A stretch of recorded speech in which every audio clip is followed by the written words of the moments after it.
Intra operative nerve monitoring IONM. तर काही Superior नाही आहे व्हिज्युअल स्टिम्युलेशनपेक्षा.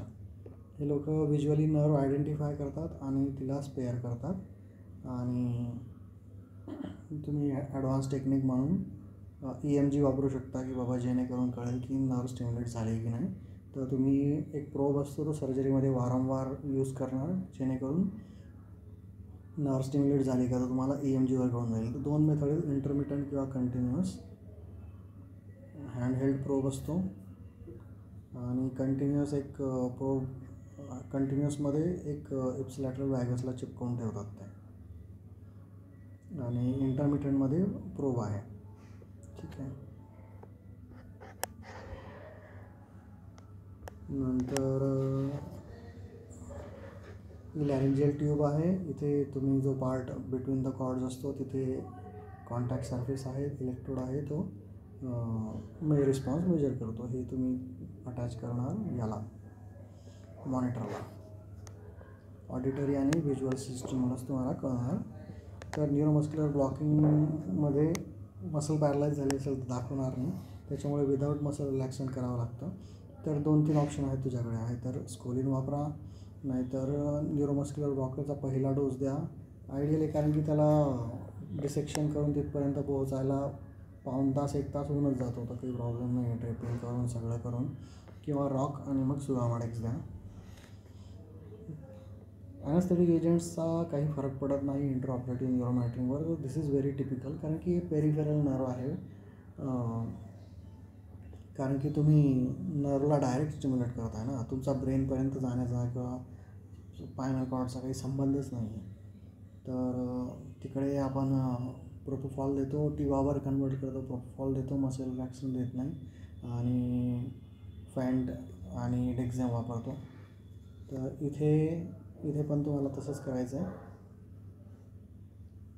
की तुम्ही इथे पण इन्हेलेशनल वापरू शकता, काही प्रॉब्लेम नाही आहे. कारण की इथे तुमचा जो लूप आहे मसल स्टिम्युलेट करण्याचा तो लोकल आहे.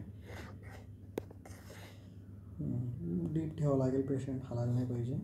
नंतर व्हिडिओ लॅरिंगोस्कोपी टाकून तुम्ही पोझिशन चेक करून घ्या एकदा, इलेक्ट्रॉड तिथेच आहे किंवा नाही.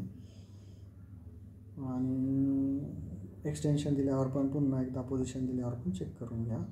पोझिशन हायपर एक्सटेन्शन असते तर फक्त स्पाईनचं प्रोटेक्शन बघायचं आहे, आणि हात ॲडॅप्टेड असतात.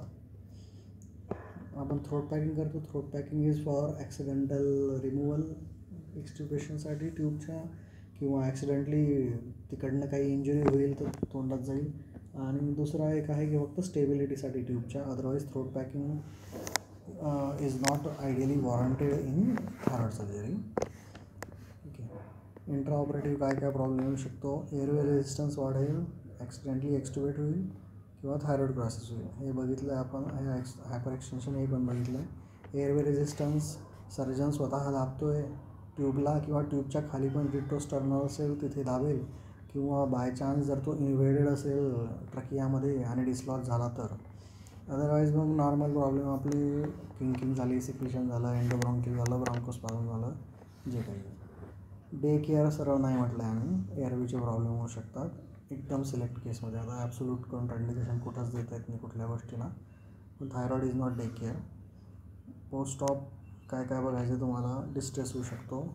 हेमॅटोमा झाल्यामुळे काय होईल, तुमचं पूर्ण तो कंप्रेस करेल एअरवेला.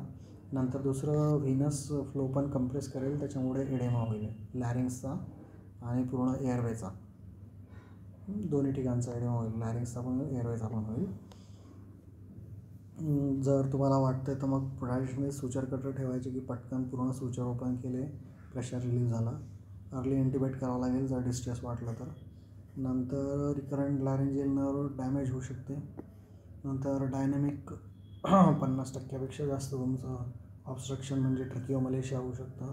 पुन्हा रिइंटिबेट करावं लागेल, किंवा ट्रकिओस्टोमी करावं लागेल. ट्रकिओस्टोमी कोण करणार आहे? एडेमा युजली नाही होत या हिमोटोमा कंप्रेशनमुळे, किंवा डायरेक्ट इंटिबेशनच्या ट्रॉमामुळे, किंवा हायपोथायरॉइड पेशंट असेल तर त्याचा पूर्ण एअरवेज तसा आहे मिक्सड एडेमासारखा. नंतर हायपोकॅल्सिमिया होऊ शकतो. हायपोकॅल्सिमियामुळे लॅरिंगोस्पाझम. तर हायपोकॅल्सिमिया हा ट्रान्झिएंटली होऊ शकतो टिल 36 आवर्स, युजली टेम्पररी असतो. हायपोकॅल्सिमियाचे 3 रिझन आहेत. पहिलं की रिव्हर्सिबल इस्केमिया, त्या हायपोथायरॉईडला थोडा शॉक बसला आहे तर PTH सिक्रेशन बंद झालं आहे, किंवा कॅल्सिटोन रिलीज झालं आहे थायरॉईड सर्जरी काढताना, किंवा मग PTHमुळे खूप सारं कॅल्शियम बाहेर येत होतं, सडनली ते बंद झालं तर कॅल्शियम बोननी पुन्हा ॲब्सॉर्ब करून घेतलं, म्हणून हायपोकॅल्सिमिया झालं. तर लॉस ऑफ पॅराथायरॉईड, रिलीज ऑफ कॅल्सिटोनिन आणि ॲब्सॉर्प्शन बाय हंग्री बोन हे 3 असू शकतात. युजली हे पॅराथायरॉईडचं पण टेम्पररीच असतं, ते पॅराथायरॉईड स्पेअरच करतात. नंतर मेटाबॉलिक डिस्टर्बन्समध्ये थायरॉईड काढल्यामुळे हायपोपॅराथायरॉइडिझम टेम्पररीली काहीतरी व्हस्क्युलर इंजुरी झाली किंवा डायरेक्ट ट्रॉमा झाला आहे तर नर्व सप्लाय आपण बघितलेला आहे. Above glottis, below glottis, superior laryngeal above glottis, inferior laryngeal nerve below glottis. नंतर सुपिरियरची ब्रांच आहे एक्सटर्नल लॅरेंजियल, ती क्रिकोला देते, तो ॲडॅक्टर आहे, टेन्सर आहे. तर एक्सटर्नल ब्रांच गेली तर फक्त पिच जाते, ती पण तुम्ही थेरपी देऊन इम्प्रूव्ह होते. नंतर याचा सेपरेट व्हिडिओ बनवलेला आहे. अबोव वोकल कॉर्ड जर हे असेल इंटर्नल लॅरेंजियल सुपेरियर तर ॲस्पिरेशनची भीती असते, त्या व्हिडिओमध्ये कवर केलेलं आहे. कॉमन नर्व इंजुरीज हे काहीतरी इंटर्नल म्हणतो इंट्रॉप काही झाला तर एक्सटर्नल ब्रांचची फक्त व्हॉईस क्वालिटी जाते. रिकरंट गेली, युनिलॅटरल गेली तर काही सिग्निफिकंट प्रॉब्लेम होत नाही. ऑब्स्ट्रक्शन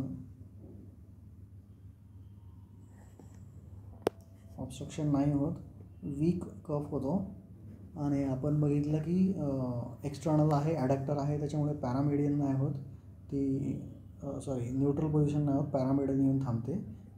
अपोजिटवाला व्यवस्थित हायपर ॲडॅक्ट करून घेतो, तर फोनेटरी गॅप चांगली असते, काही प्रॉब्लेम नाही होत. जर फक्त बायलॅटरल इंजुरी झाली,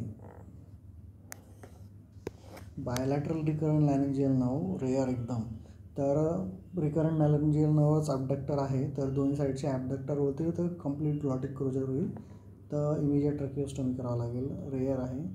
नंतर बायलॅटरल कंप्लीट डिनर्वेशन झालं तर कॅडॅवरमध्ये जाईल. बायलॅटरल कंप्लीट म्हणजे वेगस दोन्ही साईडची, तर कुठे कॅडॅवरिक होईल तेव्हा इन्स्पायरेटरी स्ट्रायडर होईल आणि रिस्क ऑफ ॲस्पिरेशन होईल. तर खूपच रेअर आहे तेवढं सगळ्यापर्यंत जाण्यापर्यंत, पण पॅरासिस होतो आणि इंट्रॉप मॉनिटरिंगने पॅरासिस रूल आउट होत नाही. पोस्ट ऑप पण पेशंटला पॅरासिस होऊ शकतो. तर आणि आपणही बघितलं की ते व्हिज्युअल जे बघतो आपण, it is not good indicator of post op it is a poor predictor of post op cord function. Laryngoscopy करू शकतो किंवा फ्लेक्झिबल किंवा अल्ट्रासाऊंड. कॅडॅवरिक पोझिशनमध्ये स्ट्रायडर होणार, रिस्क ऑफ ॲस्पिरेशन होणार. इनिशियल ट्रीटमेंट तुम्ही आधी एअरवे सिक्युअर करा, इंट्युबेशनची गरज असेल तर इंट्युबेट करा.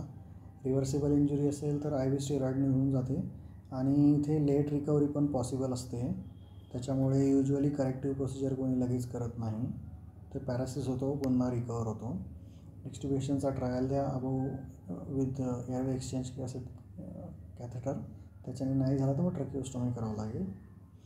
तर ट्रीटमेंट ऑप्शन कॉर्ड पॅरालिसिससाठी आहे की तुम्ही त्या साईडची कॉर्ड कट करा किंवा स्ट्रेंथनिंग करा, थायरोप्लास्टी करा, रिइनर्वेशन करा आणि इंट्राकॉर्डल इंजेक्शन देऊन काहीतरी करा. कॉर्डोटोमी केल्याने ऑब्स्ट्रक्शन रिलीव्ह होईल, परंतु ॲस्पिरेशनची रिस्क वाढेल कारण की प्रोटेक्टिव्ह आहे कॉर्ड. प्लास्टिक करू शकतो, इनर्वेशन करू शकतो किंवा फ्रेमवर्क सर्जरी काहीतरी, किंवा कॉर्डमध्ये काहीतरी इंजेक्ट करून मग त्याची साईज वाढवून मग ते फंक्शन दुसरावाला त्याला टच करून मॅनेज करून घेतो. नंतर ब्लॉक्समध्ये करू शकतो का, कॉन्ट्रावर्सियल आहे, सरळ शब्द वापरला आहे, कॉन्ट्रावर्सियल आहे. रिजनलमध्ये कोऑपरेटिव्ह आणि नॉन मॉलिग्नंट करू शकतो. युनिलॅटरल, सुपरफिशियल आणि डीपमध्ये तुम्ही त्या साईडचं करू शकता. बायलॅटरल ब्लॉक तो अवॉइड करा म्हणतो, फ्रेनिक जाते म्हणून. सुपरफिशियल ब्लॉकने ॲनाल्जेसिया चांगला येतो, तेवढंच आहे. तर bilateral block is avoided, regional is controversial. Cervical epidural आहे पण त्याचे रिस्क आहेत स्वतःचे. प्रेग्नन्सीवर आलं. प्रेग्नन्सीमध्ये काय होईल तर प्रेग्नन्सीमध्ये थायरॉइड बाइंडिंग ग्लोबुलिन वाढतं, परंतु फ्री T4 सेम राहतं. फ्री T4चा काही संबंध नाही आहे. आणि प्रेग्नन्सीमध्ये ट्रायमिस्टरनुसार त्यांच्या व्हॅल्यूज आहेत बेसलाईन, तर नॉर्मल ॲडल्ट व्हॅल्यूसारख्या नाही आहे. तर आपल्याला माहिती आहे की कार्बिमॅझोल इज प्रोड्रग. मेथिमॅझोल त्याचा ड्रग आहे. आणि PTU दुसरा आहे. तर PTU इज पहले ट्रायमिस्टर में यूज कर सकते. तो PTU इज बेटर. तो पण टेरेडोजेनिक आहे पण लेस आहे. आणि आयोडाईड्स आणि रेडिओॲक्टिव्हचा संबंधच नाही. इव्हन आयोडाईड्स पण नाही वापरू शकत, कारण की फिटल हायपोथायरॉइडिझम होऊन जाईल. आणि अँटीथायरॉइड ड्रग दिल्यामुळे काय होतं की फिटसचं पण ते थायरॉइड प्रोडक्शन कमी होतं. फिटसचं थायरॉइड कमी झालं की मग तो फिटसचंच TSH सिक्रेट होतं आणि मग ते फिटसच्या ग्रोथला वाढवतं, तर फिटल गॉयटर होतं. तर मदरमध्ये का नाही होत गॉयटर कळालं नाही. सेम फंडा आपण मदरसाठी पण वापरू शकतो, बट नाही होत. फिटल गॉयटर होईल तर एक्सेस अँटीथायरॉइड ट्रीटमेंट झाली बाबा, कमी करा. मॅटर्नल कॉम्प्लिकेशन ऑफ ग्रेव्ज, ते बघा सिम्पॅथेटिक आहे तो थायरॉइड, त्याच्यामुळे प्री इक्लॅम्शिया आणि प्रीटर्म होतं. तर थायरॉक्सिनचा डोस वाढवावा लागतो. प्रेग्नन्सी इन्क्रीज डिमांड आहे, बच्चू पण आहे, तर त्याच्यामुळे इन्क्रीज लेवल आहेत. मग ड्रगच्या 50% डोस वाढवावा लागतो. आणि मेन आहे तुमचं हायपोथायरॉइडिझम नाही व्हायला पाहिजे. बच्चूमध्ये न्यूरल डेव्हलपमेंटलचे प्रॉब्लेम होतात. नंतर थायरॉइड प्रेग्नन्सी मेंटेन करणे, इवन कन्सीव्ह करणे मेंटेनन्सला आवश्यक आहे, अन्यथा मिसकॅरेज किंवा प्रीटर्म होतात. तर मेन मला वाटलं की फ्री T4 अनअल्टर्ड राहतं, परंतु त्याची व्हॅल्यू प्रेग्नन्सीमध्ये जास्त आहे थायरॉइडच्या, म्हणून थायरॉइड नसेल तर थायरॉक्सिनच्या पण व्हॅल्यू आपल्याला जास्त द्यावं लागतं. PTU देऊ शकतो. आयोडाईड्स कॉन्ट्राइंडिकेटेड आहे. अँटीथायरॉइड टायट्रेट करावं लागतील. आणि बस.